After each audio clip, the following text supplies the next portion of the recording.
నా పేరు అనిల్ కుమార్, రూపాయి ఫౌండేషన్ చైర్మన్. రూపాయి కాన్సెప్ట్ ఏంటంటే ఒక్క రూపాయికే లగ్నం, రూపాయి కట్నం పట్నంలో.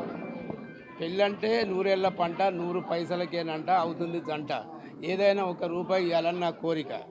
ఇది కూడా మా మిత్రుల సహకారంతో అందరు వాట్సాప్, ఫేస్బుక్ ద్వారా ఎవరినైనా ₹1 డొనేషన్ అడుగుతున్నాం. ₹1 ఇవ్వాలి. రూపాయికి వాల్యూ లేదని అనకుండా రూపాయి ఛాలెంజ్ తీసుకొని మేము పెళ్లి చేస్తున్నాం. ప్రతి కార్యక్రమం అది రూపాయికే ఉంటుంది. అమ్మ గర్భం నుంచి కాలగర్భం వరకు ₹1కే ఏ కార్యక్రమం. మనిషి పుట్టిన నుంచి సచ్చే వరకు ఏదైనా కానీ జననంటూ మరణం. కాబట్టి ఇలాంటి ఈరోజు ఇద్దరు మూగా చెవిటి వాళ్లకు అందరి సహకారంతో ఘనంగా పెళ్లి నిర్వహించాము. కాబట్టి మూగ జంటను ఆశీర్వదించవలసింది. ఇక ముందు ఎవరైనా పేదవాళ్ళు ఉంటే ₹1 ఇచ్చి రిజిస్ట్రేషన్ చేసుకుంటే మేము అన్ని ఖర్చులు భరించి పెళ్లి చేస్తాం.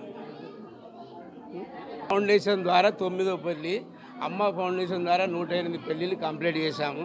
దాని తర్వాత ₹1కే చేయాలి ఏదైనా కార్యక్రమం రూపాయి ఫౌండేషన్ స్థాపించాము. అంటే మాది ₹1కే చపాతి, మా ఇంటి ముందు కౌంటర్ ఉంటుంది, ఏదైనా ₹1 ఉంటుంది. మరి ప్రభుత్వ పాఠశాల పిల్లలకు ₹1కే notebook, pen, pencil, exam pad ఏదైనా ఇస్తుంటారు. ఏదైనా ₹1కే.